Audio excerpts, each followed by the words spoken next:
Yeah, it could happen. Yeah, Yeah, who knows? Who knows? Who knows where Jim will turn up? It's kind of like where in the world is Carmen San Diego? I guess. exactly. Yeah. So worlds.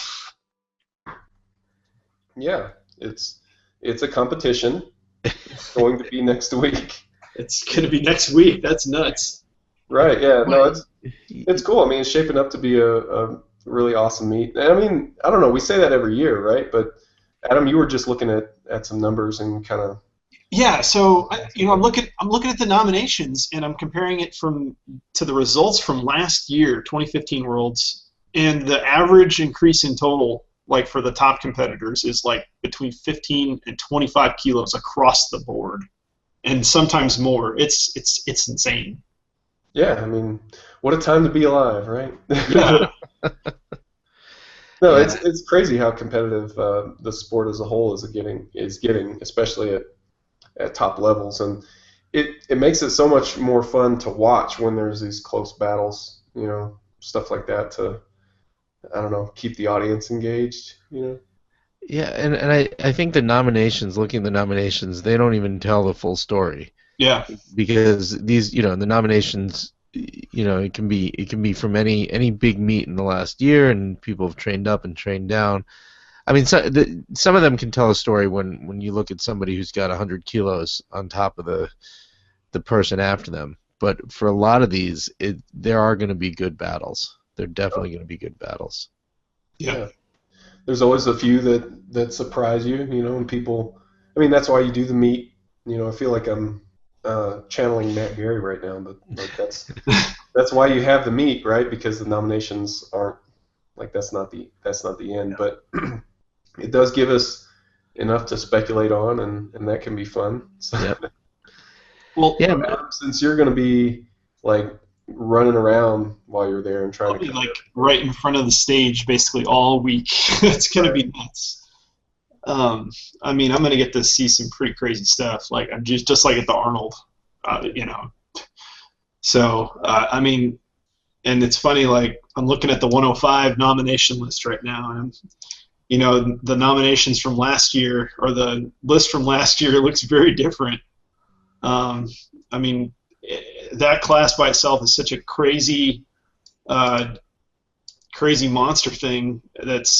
I mean, you got the world record holder Bryce Lewis not even on the list here, and then you got Eli Burks, whose entry total is a good 22 and a half kilos above the winning total from last year. I mean, right. that's We've got great. two lifters in the 105s. We've got Stephen Manuel and Bryce Krawczyk. Stephen's from Great Britain. Bryce is from Canada. Both of them are.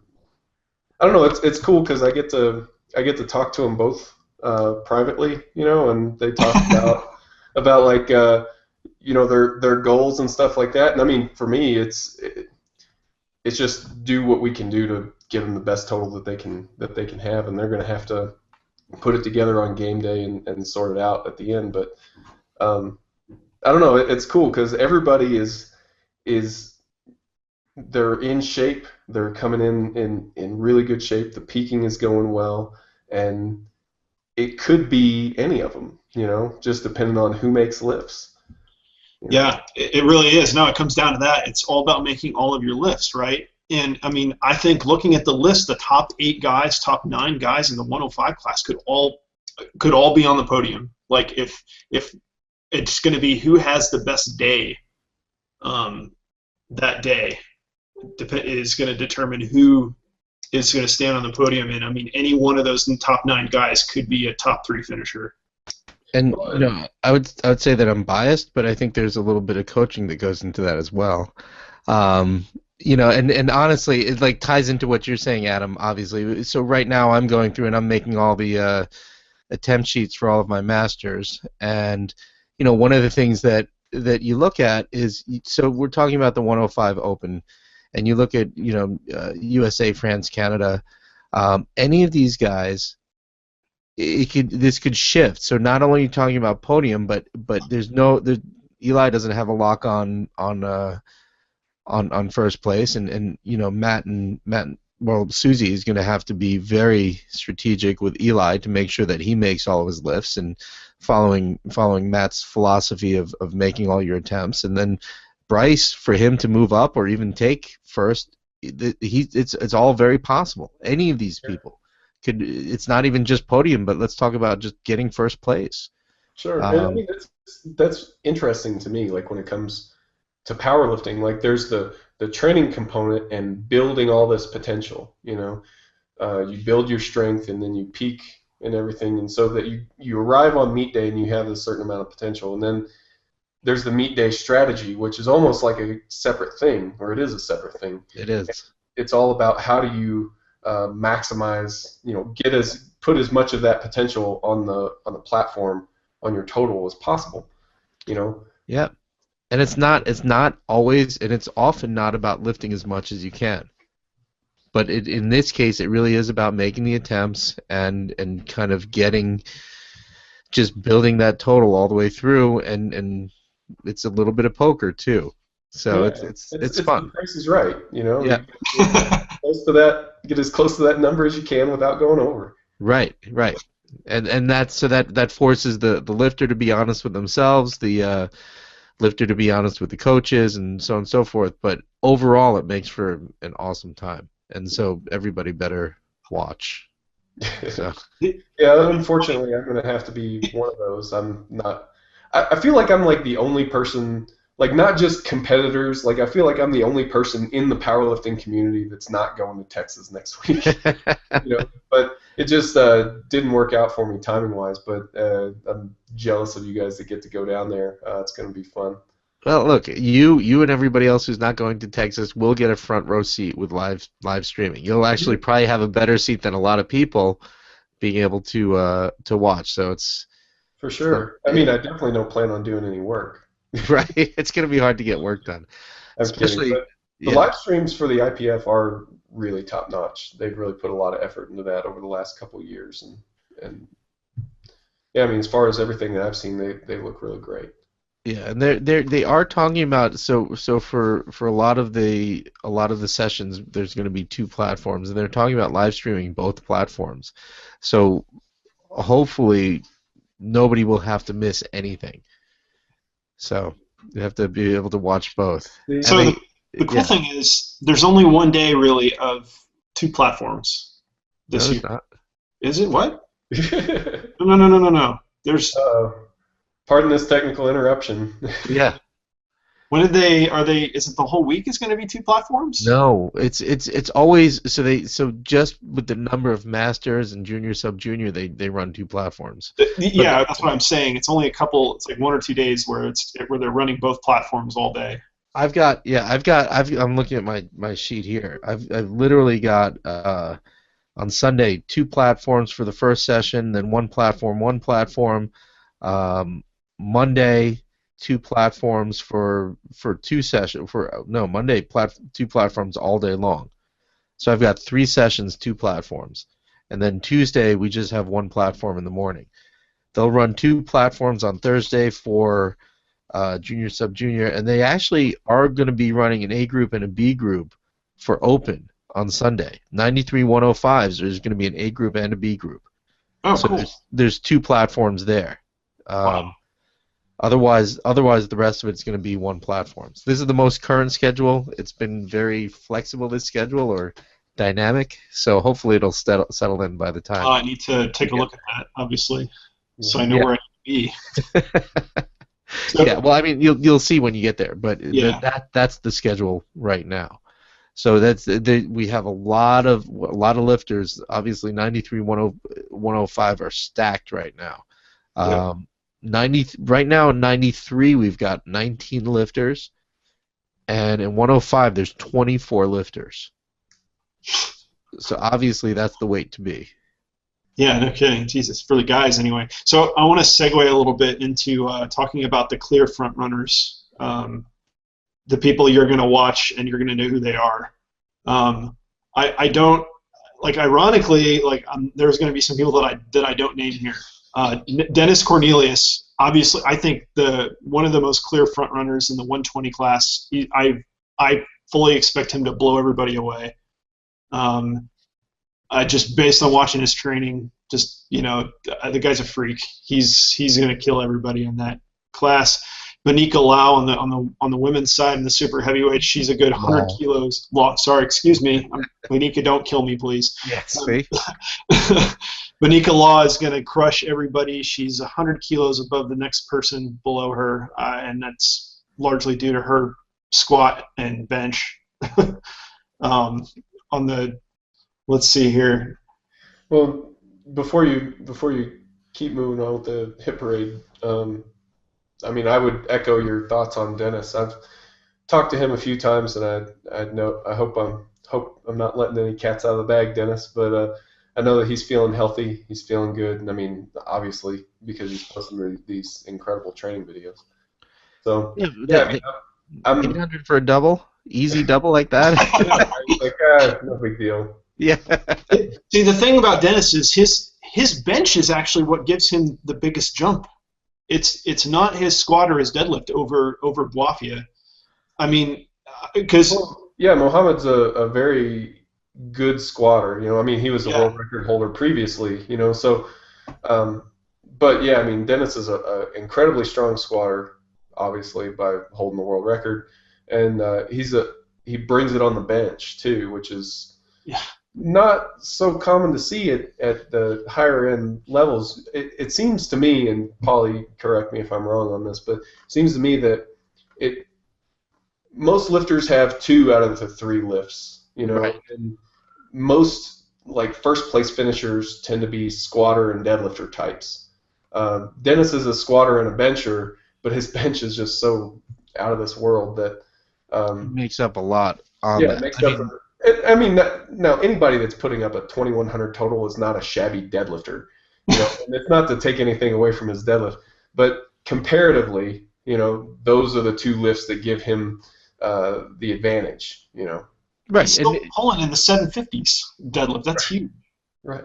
Right, but so the thing is, and you say comparatively, and I know you're, but and realistically too. I mean, we have certain expectations of certain lifters. So, it's funny that you say he's pulling in the 750s, but he's also squatting in the 8s. Yeah. So realistically, can you imagine if he got? It's actually just unusual for someone to be a solid. Usually, the like Mike said. The couple there are either on the outside or just the one in the middle.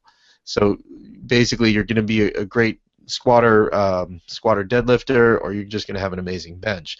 It's interesting to have a great squat, great bench, and a pretty good deadlift. And that's not for where he's at for his right. level. Yeah. And I read an article. I mean, this was years ago in Powerlifting USA. It was talking about powerlifting training for trolls, and that's what it was referring to. I mean, this was before the internet troll became a thing, but it was talking about trolls, people who were good squatters and had these little stubby arms and those little pictures, Yeah. So do you just call Dennis a troll? Well, I'm not going to be much to worry about. No, but so that's and that really is what it comes down to. It comes down to just the way we're built, just anthropometry. So that those long arms, which are great for a deadlift, really are not very helpful for a bench. So it's not nearly as helpful. Tell that to Jen Thompson.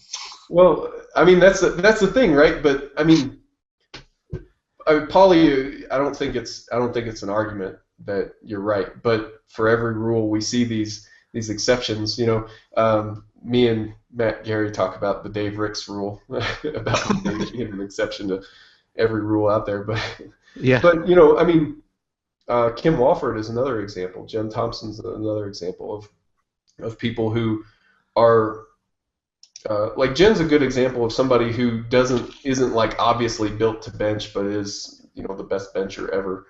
And then Kim is an example of a really great deadlifter, but who also has a really excellent bench too. Like Kim's bench is not bad at all. Yeah. But I mean, then we're talking about outliers of outliers, right? And yeah, so that I mean that's cool though. Like it's cool to me to see because to kind of back up a bit, when I was in high school, I was comparatively a better bencher than I was a deadlifter, believe it or not. I was actually a really good bencher compared to what my deadlift was, and I thought, well, I must have short arms, like that just must be the way that it is, I must be somehow built to bench more than deadlift. But then when I stopped deadlifting sumo and I started actually training a bit differently and stuff like that, my deadlift exploded. And then I go, well, maybe I'm built to deadlift, and even now it's not clear to me one way or another. I think I'm pretty average in terms of powerlifter build, but I'd have said you were a squatter, to be honest, simply because of that ridiculous 903 put up in single ply. yeah, I mean, I just don't, and I mean, I'm getting off track. We've got to talk about me, right? But Yeah. People want to know. The point of that story was to Yeah. highlight that, yeah, there are exceptions to exceptions and stuff like that. That it is a general rule, but that doesn't mean to say that if you're a bad deadlifter, you should stop trying, or if you're a bad bencher, you should stop trying. Right. Well, I mean, that's going to sound crazy to like 99% of our audience, but there are people out there who do that. who stop trying? Yeah. No. Yeah. That is crazy. But so a cool thing to do, I think, is for people who are watching. What we find also is that as you get to this highest level of competition, is that every weight class you'll see people more or less normalize. And you'll see everybody in that weight class look the same. But then there's always going to be somebody who, Jen Thompson will stand out in her weight class because she doesn't match everybody else. Everybody's a little shorter and a little bit wider in that weight class. But as a rule, you will see each weight class, it's like you can turn around and you can say, that's what a 105 kilo lifter looks like. That's what a 72 kilo looks like. Yeah. There's kind of a convergence. Yes, exactly. And you won't see that, say, at a novice meet where people just have no idea, but these are lifters who have been in this for a while and they're optimized for that weight class. Well, and I think, yeah. That's another interesting thing that, I mean, I know Bryce Lewis has done some interesting observational stuff for these IPF meets and stuff like that. Like, what shoes do people wear when they squat? What stance do people use, and like break it out by weight class and stuff like that. I mean, I think that stuff is interesting too. It's not prescriptive, but it might give you a nudge if you're on the fence about something. Mm-hmm. Yeah, or nudge, or maybe a little confirmation too. If you're either way, be like, okay, I'm all right with this. I don't need to go change everything. Right. Really, I just have to keep training. But that's yeah, I think there's going to be a lot of. So the point is, like, you could have a book of things to look for when you're watching competitions like this. And I think as we grow, as USA powerlifting grows, there's going to be a lot of new people watching the competition, and that's going to be awesome too. Yeah.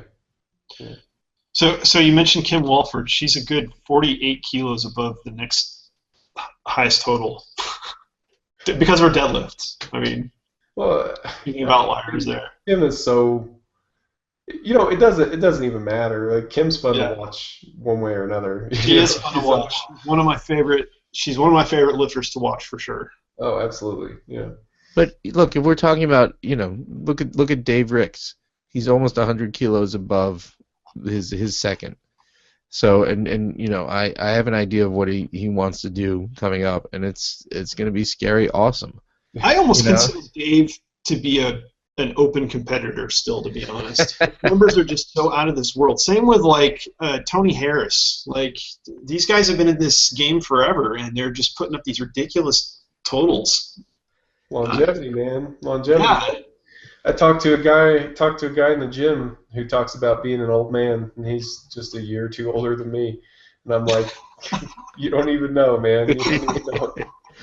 Yeah, there's that's it. And people have been in this for a long time, and they just keep going. It's just, it doesn't, they're not losing as much either. You look at their lines from, you look at their graph lines from all their competitions, and they might not be kind of spiking up as much as they have been, but they're not dipping, they're not losing, and so that's an awesome thing to see. I'm gonna have a lot of fun coaching everybody. You're Yeah. gonna be busy. You're I gonna am, yeah. Yeah, we have a scheme. We're I spoke to Mark Robb is going to be one of our assistant coaches, and I spoke to him the other day, and I said you're not going to stop moving. Basically, warm them up and just shuttle them down to us. And when there's two platforms, Beck and I will both be on a platform, and we're just going to take the lifter, put him in, take the lifter, put him in. But that comes out of a lot of prep, and also trusting the crew that we're working with. right. So we've got Mark, we've got Rob Schmidt, and we've got Chris Aiden as our team of assistant coaches. So I'm gonna enjoy myself even more having the confidence in my crew under me. Oh, absolutely. Yeah. That would be cool to be on that side of it, I think. And I want to hear your thoughts afterwards on like what it's like doing coaching as a team. You know, Yeah. 'Cause, Yeah. I mean, it's just cool how the dynamic of this shifts. Like powerlifting is such a simple sport at its basic levels, but then Right. it's almost like it's fractal because the more you get into it, the more like little details and little complexities arise and stuff like that. And I mean, you get up to higher levels, and we're talking about you doing a team coaching event, which is Dude, championships are won in margins, man. Yeah. That's what it comes down to. yeah, Yeah, it forces you to zoom out a little bit, and I've had multiple conversations with people. It's not going to be about their PRs. If a PR is there, we're going to take it, but we're also going for the win. Our goal is to rack up as many team points as we can and win everything. well, We're America. and America, America. America. Our goal is to win everything. Yeah. another thing I was gonna say, and now I don't remember. No, that's cool though. Like I think that your goals are really in alignment. Yeah. The only time I've seen this like be an issue is when we've got a lifter who, um, you know, maybe doesn't have that mentality when they come into it. So if you can hit PRs at whatever meet, and you can set records at a variety of meets, maybe not every single one, but plenty. And then you can only win a world championship at this meet, and Right. I mean that's the thing. Like everybody's on the same page. Everybody wants you to total as much as you possibly can, and if you do that, then you're going to set whatever PRs you had. You're going to score all these team points. If you get as close to, I mean, like I said, it's the price is right. So if you get as close to that number as possible, it's going to be as good for you as it can be, Yeah. So we're all on the same team, and I don't know, that probably sounds obvious if you've never been in that situation, or might sound obvious if you've never been in that situation, but I have seen people get into conflicts over things about like attempt selection from not being on the same page, from wanting to just put something big on the bar when it's not really there. Right. And that's something that we have to be very realistic about. And also with travel and frankly with masters, things are a little bit more variable. So maybe without sometimes we might be a little more conservative. Sometimes we're taking a look at what the next person and where they stand in their competition, and we make kind of there's a lot more variables that come into play in making our choice for openers and how we do it, rather than just say if they're just going in for themselves, go to win. So it'll be different, for instance, for a lot of these people when they go back to nationals, and that's where they can set different PRs or whatever they want to do because they're there to win. So it's and just for themselves. So it's even if you're on a team, that's kind of secondary. It's like we got extra points, but this is a team event, and we are going to win. So do you look at that ahead of time, Paulie? Like, are you like stacking up and projecting how many points you're going to get in each? It's funny. It's I tend to like I have kind of soft tallies in my mind. I know, as I'm looking and building everybody's openers and their attempt cards, I know where we have critical battles, and I also know where I don't have to worry about that one. Like literally, as long as the lifter makes their openers, they're fine. And in that case, we have a little more latitude as long as something like weird happens with the person that's chasing them. We'll have a little bit more fun as far as going for, say, another world record or something else. If we know we're locked up by say second attempts, then I know that we can get a little looser on the thirds if we want to. But always the first priority is our team points and winning. But yeah, I do have I have things that are I'm gonna sit back and just have fun watching. Other ones I know I'm gonna have to really work and watch the scoreboard because we'll be that close, and we might need to mess around with deadlifts and change attempts or push it a little bit. So either way, yeah, it'll be like going to a good concert. We're definitely gonna have highs and lows and just kind of a little rest period and then just points of tension, especially with 3 sessions of powerlifting to coach for 2 days in a row. Right. So it'll be intense. Yeah, you'll be jumping for sure. And yeah. So we would be remiss if we did not discuss two big matchups here. The first one is the super heavyweight men's, and I don't know if you've seen I'm talking open.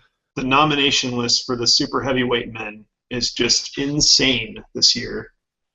And we're lacking. Right now we are lacking Blaine Sumner on this list, but you're talking about an entire like 6 dudes that are squatting in the high 800s, and you got Ray Williams, the world record holder, who's out in front, and it's almost like any one of these guys could step onto the podium too. That is going to be, I think, that is going to be one of the most exciting events of the weekend. It's always a fun one to watch. I mean, it's always one of my favorites to watch, partly because by then I was always done lifting.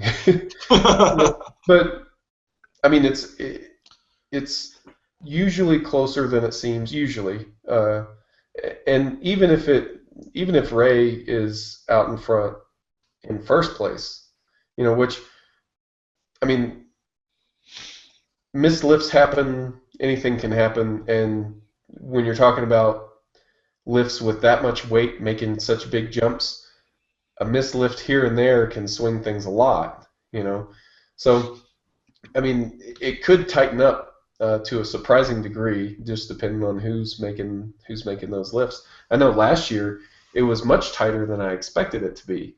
And you had people who trying to think. I think the previous world record holder in the squat wasn't even on the podium at the finish. Mm-hmm. So man. Well, with this margin and with this weight class, it's too tight to call. I would not, unless I had more inside information. There's no way that I could call just based on nominations. Right. Because you just don't know.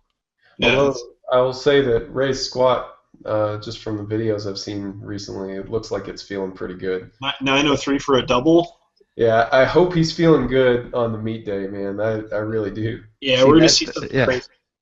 That's the inside information, and then seeing everybody else and comparing it. But I mean, it's good information, but it makes it interesting.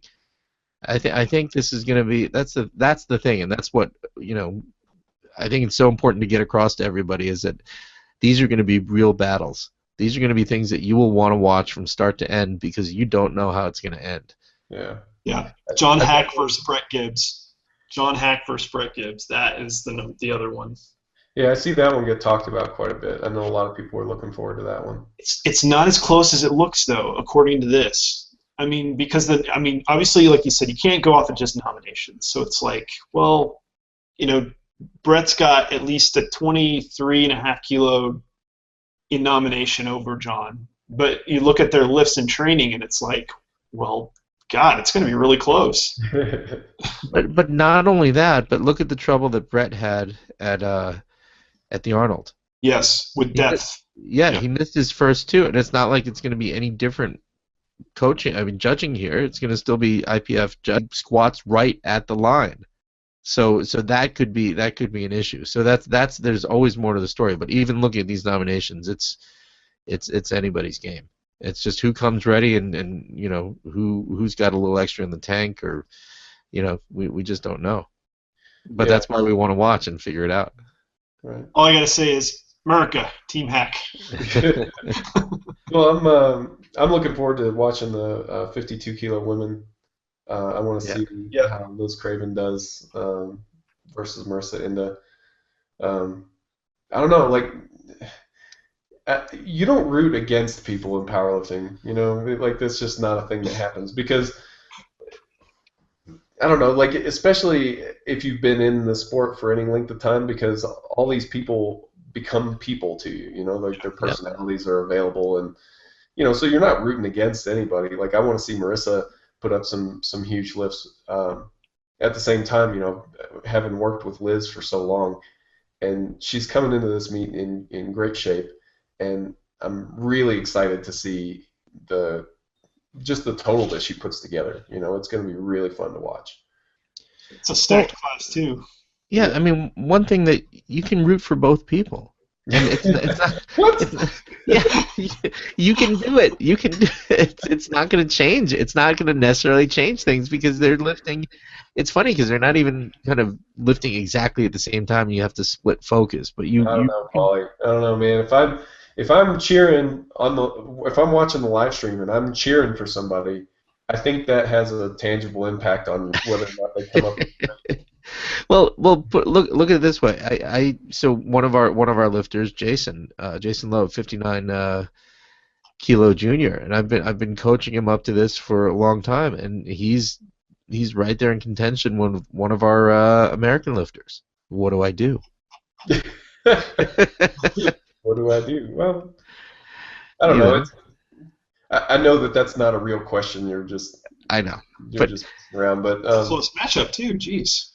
yeah, it is. So I want America to win. I want the guy that I've been working with very closely for the better part of a year to win also. Maybe they can both win.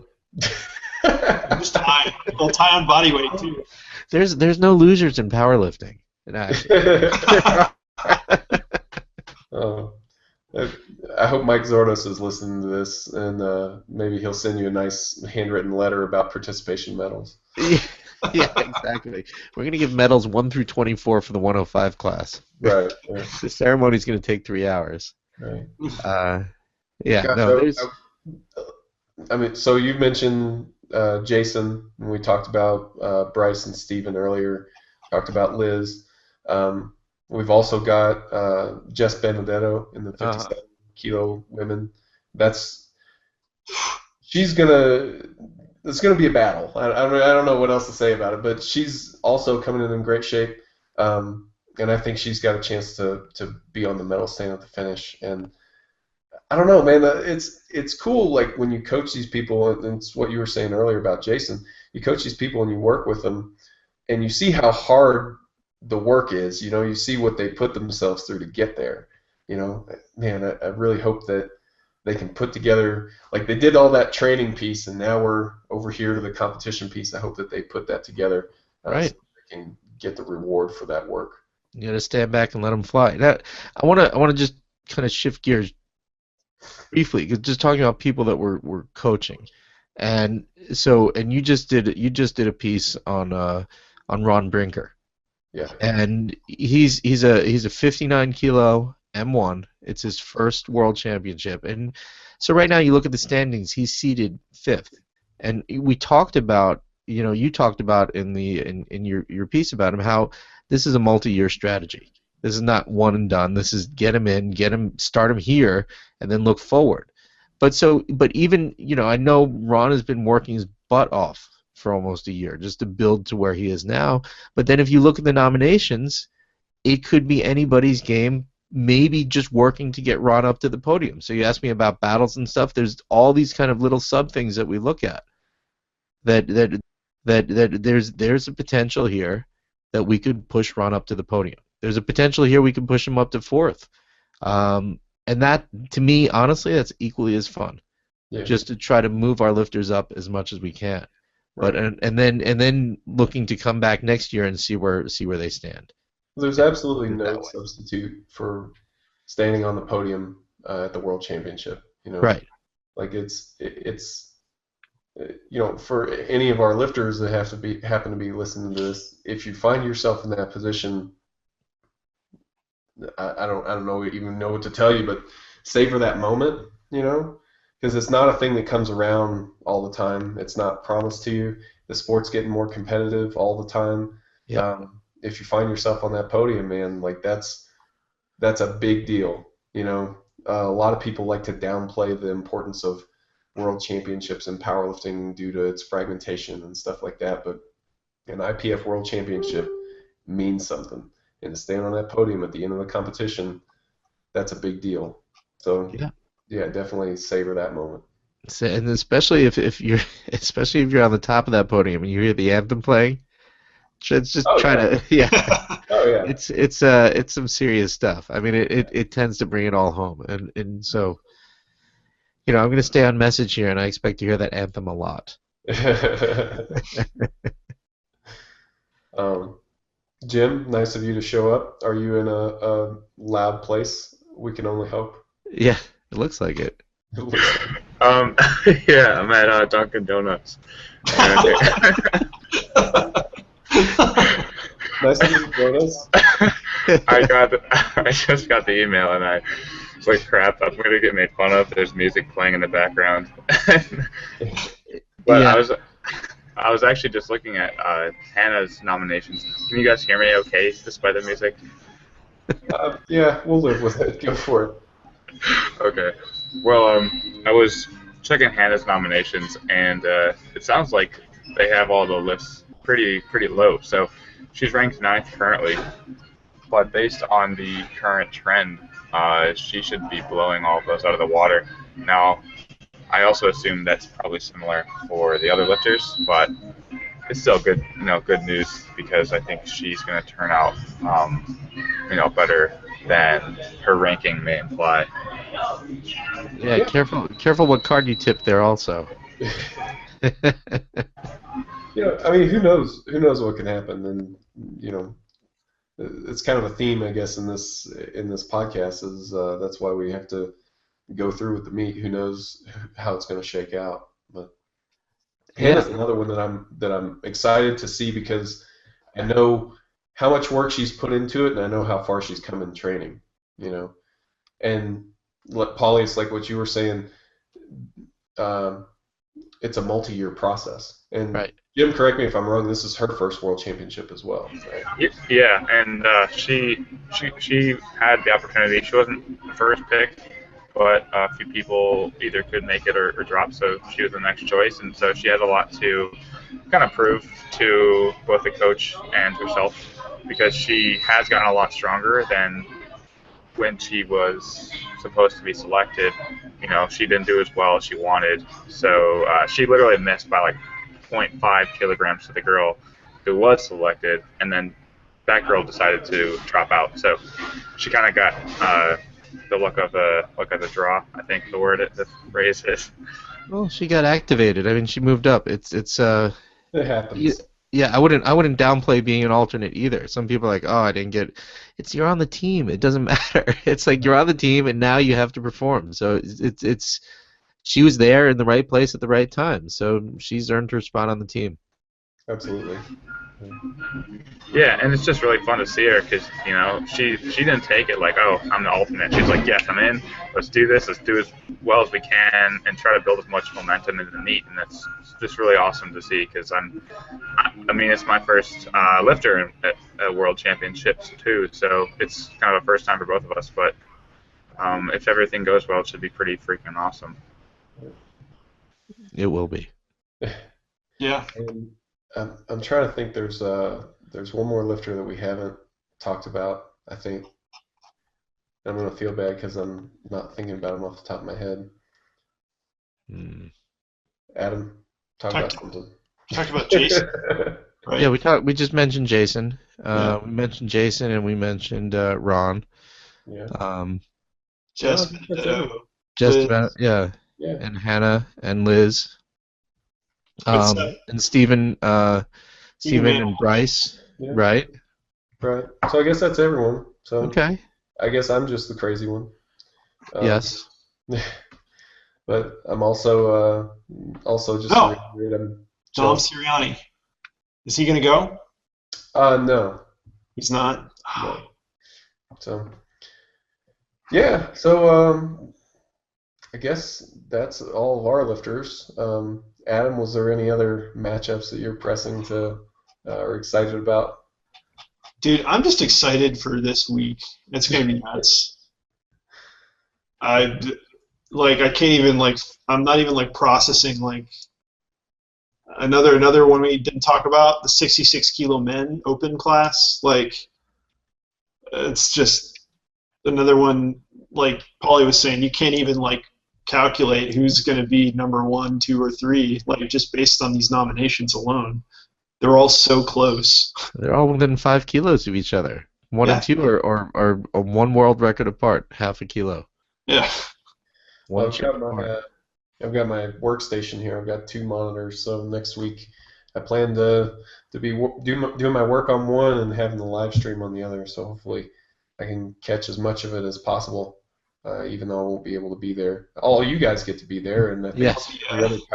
every other registered powerlifter on the planet gets to be there. Let me shoot some photos. And I think pretty quickly after each session there will be a YouTube. It's all being streamed through YouTube, Yeah. so you'll be able to watch the session at your leisure. Pretty sure Trey Cunningham's running the live stream, or well, maybe not. No, IPF brings their own guy in, don't they? Yep. Yeah, they'll have their own crew. So, all right. Well, good luck to you guys. Adam, good luck Thanks. taking photos. Coaches, good luck coaching. Hope you're right, Paulie. Hope you hear the anthem a lot. And I won't get tired of it. It's never old. Never gets old. No. I'm sure we'll do another one of these at the end too to talk about how it went. So until then, thanks everyone for watching. Thanks guys for hanging out, chatting with me, and I'll talk to you guys next time. Reactive Training Systems.